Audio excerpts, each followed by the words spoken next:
எல்லோரும் எப்படி இருக்கீங்க? நான் சூப்பரா தான் இருக்கேன். என் வாய்ஸ் தான் கொஞ்சம் சரியில்ல. ஒன்றும் இல்ல, கோல்டு ஸ்டார்ட் ஆயிடுச்சு. அதனால அப்படி தான் இருக்கும். ப்ளீஸ் அட்ஜஸ்ட் பண்ணிக்கோங்க. 2 நாளா ஸ்டோரி போடல. ஏன் போடலன்னா, கொஞ்சம் ரவுண்டிங்கில இருந்தேன். ஸோ அதனால தான் ஸ்டோரி போட முடியல. இன்னைக்கு ஸ்டோரி வந்துடும். இதுக்கப்புறமும் உங்களுக்கு ஸ்டோரி வந்துடும். இதுக்கப்புறமும் பெருசா வராது. இப்படியேதாம்மா சொல்கிறேன், ஆனால் அப்பப்போ சொல்லாமல் கொள்ளாமல் ஸ்டோரி போட மாட்டேங்கிற. புரியுது, கொஞ்சம் அட்ஜஸ்ட் பண்ணிக்கோங்க. எப்போ வரைக்கும்னு தெரியாது.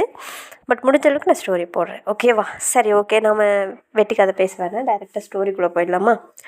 ஜீவா அப்படிங்கிற டைட்டிலில் நம்ம ஒரு ஸ்டோரி கேட்டுட்ருக்கோம். நேற்று வரைக்கும் என்ன கேட்டோம் அப்படின்னா, நம்மளுடைய ஜீவா ஃபைனலாக ஒரு டிசிஷன் எடுத்து யோசித்து பூஜா கிட்ட அதை பற்றி பேசுவாங்க. பூஜாவும் செம்ம கோவத்தில் இருப்பாங்க. அப்போ ஜீவா சொன்ன வேர்ட்ஸ் எல்லாம் கேட்டதும் சமாதானம் ஆகிடுவாங்க. சமாதானம் ஆகிட்டு கிளாஸ்க்கு போவாங்க. கிளாஸ் போனதும் அங்கே அவங்க ஃப்ரெண்ட்ஸ் ராம், அசோக் ரொம்ப ஷாக்கிங்காக இருப்பாங்க. ஏன்னா அவங்க வந்து ரீசன் எதுவும் சொல்லாமல் கூட்டிகிட்டு போனாங்க இல்லையா? அங்கே என்ன நடந்திருக்குமோ என்னமோ ஏதோ அப்படிங்கிற ஒரு டென்ஷனில் ராம் பார்த்திங்கன்னா இருப்பாங்க. பூஜா வந்ததும் வந்து உக்காந்ததும், ஹே என்னாச்சு, எல்லாம் ஓகே தானே? ஜீவா ஏதாவது சொன்னாங்களா? ஏதோ ப்ராப்ளமா? இல்லை நீ அவங்கள ஏதோ சொன்னியா? மறுபடியும் அவங்க கூட சண்டை போட்டியா? இப்படி கொஷின்ஸ் கேட்டுகிட்டே இருப்பாங்க. அதுக்கப்புறம் உடனே, வா, ஏன் இத்தனை கேள்வி கேட்குற அப்படின்னு சொல்லிட்டு கேட்பாங்க. இல்லடி, அவங்க கூப்பிட்டு போனாங்க, இல்லை ஏதாவது சொல்லிட்டாங்களா? அவங்க எதுவும் சொல்லலடா, நானும் ஓகே தான் இருக்கேன். அண்டு அவங்களும் ஓகே தான். ஆக்சுவலி அவங்க என்னை சமாதானம் பண்ண தான் கூப்பிட்டாங்க அப்படின்னு சொல்லுவாங்க. என்ன அப்படின்னு சொல்லிட்டு கேட்டது, ஓ, சமாதானம் ஆயாச்சா அப்படின்னு சொல்லிட்டு ராம் கிண்டல் பண்ணுவாங்க. ஆமாண்டா அப்படின்னு சொல்லுவாங்க. அப்படின்னா, ம் என்ன, எல்லாம் ஓகே தானே? நீ தான் கோவத்தில் இருந்த. சரி, ஓகே விடு, சமாதானம் ஆயிடுச்சுல, அது வரைக்கும் சந்தோஷம் அப்படின்னு சொல்லிட்டு ராம் சொல்லுவாங்க. அப்படின்னு சொல்லிட்டு ராம் ஒரு வித டல்லாக சேட் ஆவாங்க. சரி, பேசுனேன்னு சொன்னியே, நிஷாவை பற்றி ஏதாவது கேட்டியா அப்படின்னு சொல்லிட்டு ராம் அடுத்த கொஷின் கேட்பாங்க. ஆக்சுவலாக நாங்கள் 2 பேரும் இதை பற்றி கொஞ்சம் டிஸ்கஸ் பண்ணியிருக்கோண்டா அப்படின்னு சொல்லுவாங்க. நிஜமாலுமா அப்படின்னு சொல்லிட்டு கேட்பாங்க. ஆமாம், நிஜமாதான். நான் ஜீவா வந்து நிஷா கிட்ட பேசுகிறேன்னு சொல்லியிருக்காங்க அப்படின்னு சொல்லுவாங்க. அது மட்டும் இல்லாமல் நிஷாவும் உன்னை நினச்சி ரொம்ப ஃபீல் பண்ணிகிட்டு இருக்கிறதா சொன்னாங்க அப்படின்னு சொல்லுவாங்க. எனக்கு தெரியும்டி, என்ன மாதிரி அவளும் நினச்சி கஷ்டப்பட்டுட்ருப்பான்னு எனக்கு தெரியும் அப்படின்னு சொல்லுவாங்க. ஏன்டா நீ இப்படி இல்லாமல் ஒரு வாட்டி போய் பார்த்துட்டு வரலாம்ல?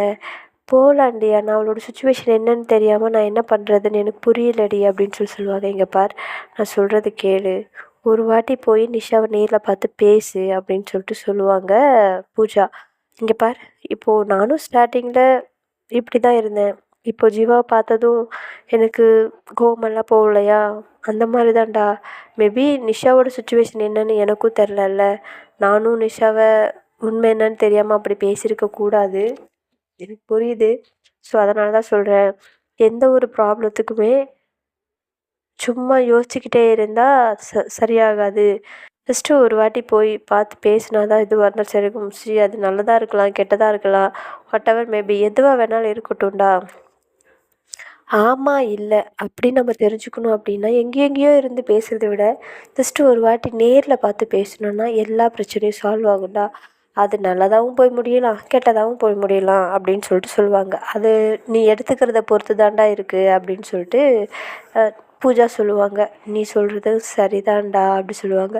இவ்வளோ பிரச்சனைக்கு அப்புறம் மேபி அவங்களுக்கு உங்ககிட்ட எப்படி பேசுகிறதுன்னு தெரியாமல் இருக்கலாம், எப்படி இந்த ப்ராப்ளத்தை ஃபேஸ் பண்ண போகிறோன்னு தெரியாமல் இருக்கலாம். ஸோ அன்றைக்கி அவங்க அப்பா கிட்ட அவ்வளோ உன்னை அவங்க அப்பா அப்படி அடிச்சிருக்காரு, ஸோ எதுவுமே பேச முடியலையே, இன்றைக்கி ராம் முன்னாடி போய் எப்படி நிற்கிறது கூட அவங்க யோசிக்கலாம் இல்லை அப்படின்னு சொல்லுவாங்க. இல்லடி, எனக்கு புரியுது, நான் கண்டிப்பாக பேசுகிறேன் அப்படின்னு சொல்லுவாங்க. நிஜமாவாடா அப்படின்னு சொல்லிட்டு கேட்பாங்க. ஆமாண்டி, நான் பேசுகிறேன் அப்படின்னு சொல்லுவாங்க. அப்பா இப்போ தான் சந்தோஷம் அப்படிம்பாங்க. தேங்க்ஸ்டி அப்படின்னு சொல்லிட்டு ராம் வந்து பூஜா கிட்ட தேங்க்ஸ் சொல்லுவாங்க. எனக்கு எதுக்குடா தேங்க்ஸ் சொல்கிறேன் அப்படின்னு சொல்லுவாங்க. இல்லை, இப்போ நீ இவ்வளோ எக்ஸ்பிளைன் பண்ணலை அப்படின்னா கண்டிப்பாக நான் இதை பற்றி யோசிச்சிருக்க மாட்டேன், அங்கேயே நினச்சி கவலைப்பட்டுட்டே உட்காந்துட்டு இருப்பேனே தவிர நான் நிச்சயமாக நிஷாவை பார்க்கணும்னு நினச்சிருக்க மாட்டேன் அப்படின்னு வந்து பார்த்தீங்க அப்படின்னா ராம் சொல்லுவாங்க.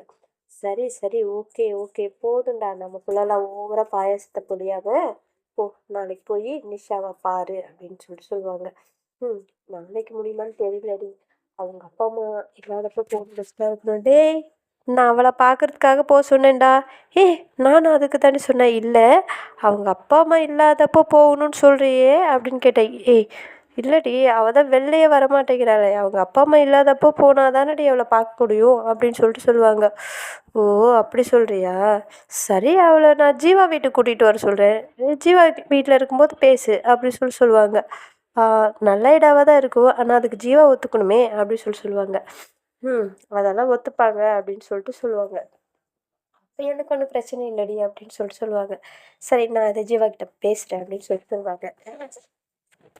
சரிடி அப்படின்னு சொல்லிட்டு இவங்கெல்லாம் கிளாஸ் எல்லாம் ஓரளவுக்கு அட்டன் பண்ணிவிட்டு எல்லோரும் வீட்டுக்கு கிளம்புவாங்க. கிளம்பும்போது எப்பயும் போல் ஜீவாக்காக நம்மளோட பூஜா வெயிட் பண்ணிகிட்ருப்பாங்க. ஜீவா இருந்துட்டு ஃபோன் பண்ணுவாங்க. ஃபோன் பண்ணி எனக்கு கொஞ்சம் லேபில் வேலை இருக்குடி, என்னால் வர முடியாது, நீ வீட்டுக்கு கிளம்பு அப்படின்னு சொல்லுவாங்க. ஓ சரி ஓகே, நான் ராம் கூட போகிறேன் அப்படிம்பாங்க. ஓகே அப்படின்னு ஆனால் நான் உங்ககிட்ட கொஞ்சம் பேசணும் அப்படிம்பாங்க. எதுவாக இருந்தாலும் நான் வீட்டுக்கு கிளம்பிட்டு உனக்கு ஃபோன் பண்ணுறேன், அப்போ பேசிக்கலாம் அப்படிம்பாங்க. சரி ஓகே அப்படின்னு சொல்லிட்டு இவங்களும் பார்த்திங்க அப்படின்னா அவங்க வீட்டுக்கு ராம் கூட கிளம்பிடுவாங்க. வீட்டுக்கு அன்றைக்கி ரொம்ப ஹாப்பியாக போவாங்க நம்மளுடைய பூஜா. அவங்க அம்மா ரொம்ப ஷாக்கிங்காக பார்ப்பாங்க. ஏன்னா ஒரு வாரம் வீட்டை விட்டு ரூமை விட்டு வெளியே பெருசாக வரல, இன்றைக்கி ரொம்ப ஹாப்பியாக இருக்காங்க. அதுவும் போனதும் அவங்க அம்மாவெல்லாம் ஹக் பண்ணிவிட்டு அவங்க அம்மாவுக்கு ஒரு கிஸ் பண்ணிவிட்டு இப்படியெல்லாம் பண்ணிகிட்ருப்போம். அவங்களுக்கு ரொம்ப ஹாப்பியாக இருக்கும். என்னடி இவ்வளோ ஹாப்பியாக இருக்க அப்படின்னு சொல்லுவாங்க. ஏம்மா ஹாப்பியாக இருந்தாலும் என்ன ஏதாவது ரீசன் இருக்கணுமா, சேடாக இருந்தாலும் ஏதோ ரீசன் இருக்கணுமா, ரீசனே இல்லாமல் இருக்கக்கூடாதாம்மா அப்படின்னு சொல்லிட்டு கேட்பாங்க. இல்லை திடீர்னு பாசமலை பொரியல, திடீர்னு ரூம்குள்ளே போனால் வெளியவே வரமாட்டேங்கிற, அதனால தாண்டி கேட்குறேன் அப்படிம்பாங்க. அப்படியெல்லாம் எதுவும் இல்லைம்மா, மூடை பொறுத்து, ஹாப்பியாக மூடாக இருந்துச்சுன்னா ஹாப்பி, சேட் மூடாக இருந்துச்சுன்னா சேடி, பட் அதுக்கு எல்லாத்துக்கும் ரீசன் இருக்கணும்னு ஒன்றும் அவசியம் இல்லைம்மா அப்படி சொல்லுவாங்க. இல்லைடி கண்டிப்பாக ரீசன் ஏதாவது இருக்கும், என்ன சம் பர்சனுக்கு அது ரீசன் என்னன்னு தெரியும், சம் பர்சனுக்கு ரீசன் தெரியாது அப்படிம்பாங்க. அது என்னம்மா அப்படி? ஆமாம், அதாவது அவங்க உள்ளுக்குள்ளே ஏதாவது ஒரு விஷயம் ஒழிஞ்சிட்ருக்கும். அவங்கள அதை ரியலைஸ் பண்ணியிருக்க மாட்டாங்க. மேபி அது எப்போயாவது நடந்ததாக இருக்கலாம், இல்லை இதுக்கப்புறம் நடக்க போகிற ஒரு விஷயமா இருக்கலாம். ஏதாவது ஒரு சம்திங் அவங்களுக்குள்ளே ஒரு ஃபீலை க்ரியேட் பண்ணும். அந்த ஃபீல்னால் சம்டைம்ஸ் அவங்களுக்கே தெரியாமல் அவங்க அந்த ஃபீல் அது ஹாப்பினஸ் கொடுக்கும், சம்டைம்ஸ் அவங்களுக்கு சேட்னஸ் கொடுக்கும். அப்போ அவங்களுக்கு கேட்டோன்னா ஏன் ஒரு மாதிரி இருக்குன்னு கேட்டாங்கன்னா அவங்களுக்கு ரீசன் தெரில, நார்மலாக இருக்கேன் அப்படி தான் சொல்லுவாங்க. ஆனால் பட் அவங்களுக்குள்ளே ஏதோ ஒரு விஷயம் க்ரியேட் ஆகும், ஆனால் அது அவங்களுக்கே தெரியாது. அதை அவங்க ரியலைஸ் பண்ணுறதுக்கு கொஞ்சம் டைம் எடுக்கும். அதை அவங்க கரெக்டாக கண்டுபிடிச்சிட்டு அதுக்கப்புறம் அந்த ஃபீலை அவங்க நார்மலாக ஆக்கிட்டு அதுக்கப்புறம் கேஷுவலாக இருப்பாங்க அப்படின்னு சொல்லுவாங்க. அம்மா பயங்கரம், நீ சயின்டிஸ்டாக ஆகிருக்க வேண்டிய ஆளுமா அப்படின்னு சொல்லுவாங்க. ஏய் சயின்டிஸ்ட் எதுக்கடி ஆகணும் அப்படின்னு சொல்லுவாங்க. இல்லைம்மா மனுஷங்களோட மனசில் என்ன இருக்குங்கிறதே நீ இந்தளவு கண்டுபிடிக்கிற அப்படின்னா அப்போது மிஷின்களெல்லாம் நீ ரொம்ப ஈஸியாகவே கண்டுபிடிச்சிருவோம்மா. நீ மூளைக்குள்ளே எவ்வளோ இருக்கும், ஸோ அந்த மூளையை வச்சு நீ ஒரு மிகப்பெரிய சயின்டிஸ்ட் ஆக வேண்டியது. உன்னோட லைஃப்பை அப்பா இப்படி பண்ணிட்டார், நான் நினைக்கவே இல்லை. ஏய் உங்கள் அப்பா என்னடி பண்ணார், எங்கள் அப்பாவை கல்யாணம் பண்ணதுனால தானே உன் லைஃபே போச்சு அப்படிம்பாங்க. அடி பாவி, என் விட்டா என் வாழ்க்கையை நாசமாக்கிடுவாடி, நீ ஃபஸ்ட்டு இடத்த காலி பண்ணு அப்படின்னு சொல்லிட்டு அவங்க அம்மா திட்டுவாங்க. ஐயோ அம்மா சும்மா சொன்னேன், பாய் பாய் அப்படிம்பாங்க. ஏதோ உன்னோட ஹீரோ வந்துட்டாரு பாருங்க அப்படிம்பாங்க. ஏய் நீ சொன்னாலும் அவர் என்னோட ஹீரோ தாண்டி அப்படிம்பாங்க. ஆமாம் ஆமாம் உன்னோட ஹீரோ தான் அப்படிம்பாங்க. என்ன அப்படின்னு சொல்லுவாங்க. அப்போ உன்னோட ஹீரோ யாருடி அப்படின்னு சொல்லிட்டு அவங்க அம்மா கேட்பாங்க. என்னுடைய ஹீரோவும் இவர் தான் அப்படி சொல்லுவாங்க. ஆமாப்பா உங்களுடைய ஹீரோயினி யாருப்பா அப்படின்னு சொல்லிட்டு கேட்பாங்க. என்னோட மகாராணி நீ தான் அப்படின்னு சொல்லிட்டு அவங்க சொல்லுவாங்க. பார்த்தியா அப்பா சப்போர்ட் எப்போவும் எனக்கு தான் அப்படி சொல்லுவாங்க. ஓஹோ உங்களோட மகாராணி அவங்களா, சரிதான் அப்படிம்பாங்க. இருக்கட்டும் பார்த்துக்கிறேன் அப்படின்னு சொல்லிட்டு அம்மா சொன்னதும் ஏய் இல்லடி நீ ராணி அவங்க மகாராணி அப்படி சொல்லுவாங்க. நீ எப்போவுமே எனக்கு ராணி தானடி அப்படின்னு சொல்லிட்டு அவங்க அப்பா சொல்லுவாங்க. உடனே பூஜா இருந்துட்டு சிரிப்பாங்க. அப்பா என்ன இப்படி கவுந்துட்டீங்க, ஐயோ எனக்கு சோறு கிடைக்காது அப்படிம்பாங்க. ஓகே ஓகே சரிப்பா அப்படின்னு சொல்லுவாங்க. ஆல்வேஸ் நீ என்னோட மகாராணி தான், நீ என்னோட ராணி தானடி அப்படின்னு சொல்லிட்டு அவங்க ஒய்ஃபை அவங்க அன்பா ஹேக் பண்ணி சொல்லுவாங்க. எப்படி இருக்கு, சூப்பராக அம்மாவை கவுத்துட்டிங்கப்பா, எனிவேஸ் என்ஜாய் பண்ணுங்க அப்படின்ட்டு அவங்க போயிடுவாங்க அவங்களோட ரூமுக்கு. ஸோ ரூமுக்கு போனதும் ரொம்ப ஹாப்பியாக இருப்பாங்க. ஸோ இந்த கேப்பில் பார்த்தீங்க அப்படின்னா நம்மளோட ராமுக்கு கால் போயிருக்கும். ராமுக்கு யார் கால் பண்ணியிருப்பாங்கன்னா நிஷா கால் பண்ணியிருப்பாங்க. நிஷா கால் பண்ணி ராம் நான் உங்ககிட்ட பேசணும் அப்படிங்கிற மாதிரி சொல்லியிருப்பாங்க. அந்த விஷயம் நம்மளுடைய பூஜாவுக்கு தெரியாது இல்லையா? ஸோ பூஜா என்ன பண்ணுவாங்க அப்படின்னா ஜீவா கிட்ட இதை பற்றி டிஸ்கஸ் பண்ணுவாங்க. டிஸ்கஸ் பண்ணிட்டு இருக்கும்போது சரி நான் அதுக்கானதை பார்த்து சொல்கிறேன், கம்மிங் சாட்டர்டே சண்டே லீவ் தானே, அப்போ ஏதாவது அரேஞ்ச் பண்ணலாம் அப்படின்னு சொல்லுவாங்க. ஆ சாட்டர்டே சண்டேவா, சரி ஓகே அரேஞ்ச் பண்ணு. உன் வீட்டுக்கா இல்லை? இல்லை பார்க்கலாம், என் வீடு அவங்க வீடு பக்கத்தில் தானே இருக்குது, அது முடியுமான்னு தெரியல, பட் பார்க்கலாம். அவங்க 2 பேரும் நேரில் பார்த்து பேச வச்சோம் அப்படின்னா சரியாக போயிடும். நான் அவளை காலேஜ் கூட்டிகிட்டு வர ட்ரை பண்ணுறேன் அப்படி சொல்லுவாங்க. இது நல்ல ஐடியா அப்படின்னு சொல்லிட்டு சொல்லுவாங்க. சரி ஓகே அப்படின்னு சொல்லிட்டு இவங்க பேசிகிட்டு இருப்பாங்க. ஈவினிங் ஆகிடும், அடுத்த நாள் காலேஜ் இப்படி போயிட்டுருக்கும். சாட்டர்டே சண்டே வந்துடும். சாட்டர்டே சண்டே வந்ததுக்கப்புறம் பார்த்தீங்க அப்படின்னா நம்மளுடைய ஜீவா வந்து அவங்க வீட்டில் ஃபோன் பேசிகிட்டு இருப்பாங்க. ஃபோன் பேசிக்கிட்டே சரி நான் ஃப்ரெஷ் ஆகணும், டைம் ஆச்சு கிளம்பணும் அப்படின்னு சொல்லிட்டு இருப்பாங்க. சரி நான் வைக்கிறேன் இந்த மாதிரி பேசிக்கிட்டே அவங்க வந்து டோரை லாக் பண்ணிக்கிட்டு குளிக்கிறதுக்கு கிளம்பிடுவாங்க. குளிச்சுட்டு வெளியில் வருவாங்க. பார்த்ததும் ஷாக் ஆகிடுவாங்க. யார் நிற்பா அப்படின்னா பூஜா வந்து நிற்பாங்க. ஏய் நீ என்னடி இங்கே வந்து நிற்கிற அப்படின்னு சொல்லிட்டு கேட்பாங்க. என்னது இது கோலம் அப்படிம்பாங்க. ஏன் இந்த கோலத்துக்கு என்னவா அப்படிம்பாங்க. ஆக்சுவலாக அவங்க ட்ரெஸ் பண்ணியிருப்பாங்க. எப்படி பண்ணியிருப்பாங்க அப்படின்னா வெளில கிளம்புறான்னு சொல்லியிருந்தாங்க இல்லையா? வெளிலன்னா மெக்கானிக் ஷெட்டுக்கு, வேறு எங்கேயும் இல்லை. ஸோ அதுக்கு தகுந்த மாதிரி ஒரு ஷார்ட்ஸ் போட்டிருப்பாங்க. ஒரு ஜிம்முக்கு போகும்போது ஒரு டிஷர்ட் போட்டிருப்பாங்க இல்லையா? அந்த ஷர்ட் மாதிரி போட்டு அதுக்கு மேலே தான் அவங்க வந்து ஜாக்கெட் போடுவாங்க. ஸோ அந்த மாதிரி ஃபஸ்ட்டு அந்த டிஷர்ட் போட்டுட்டு வெளில வருவாங்க. இப்போ பார்க்குறதுக்கு எப்படி இருக்கும் அப்படின்னா வீட்டுக்குள்ளே குடிச்சிட்டு வரும்போது ஒரு சிலர் ட்ரெஸ் பண்ணிட்டு வருவாங்களோ அந்த மாதிரி இருக்கும். இவங்க பார்த்ததும் என்னது இது அப்படின்னு கேட்பாங்க. ஏன் இதுக்கு என்ன அப்படின்னு சொல்லிட்டு கேட்பாங்க. இப்படி தான் ஷெட்டுக்கு போக போறியா? சேச்சி ஷெட்டுக்கு எப்படி போக மாட்டேன், இதுக்கு மேலே ஜாக்கெட் போட்டு போவேன் அப்படி சொல்லுவாங்க. ஓகே ஓகே அப்படின்னு சொல்லிட்டு வருவாங்க. சரி நீ எப்படி உள்ளே வந்த அப்படின்னு சொல்லிட்டு கேட்பாங்க. கதவு திறந்துருந்துச்சு வந்தேன். இல்லையே நான் தான் லாக் பண்ணிட்டு போகிறேனே அப்படிம்பாங்க. நீ லாக் பண்ணியா? இல்லையே கதவு திறந்தா இருந்துச்சு அப்படிம்பாங்க. அப்போ தான் அவங்க யோசிப்பாங்க.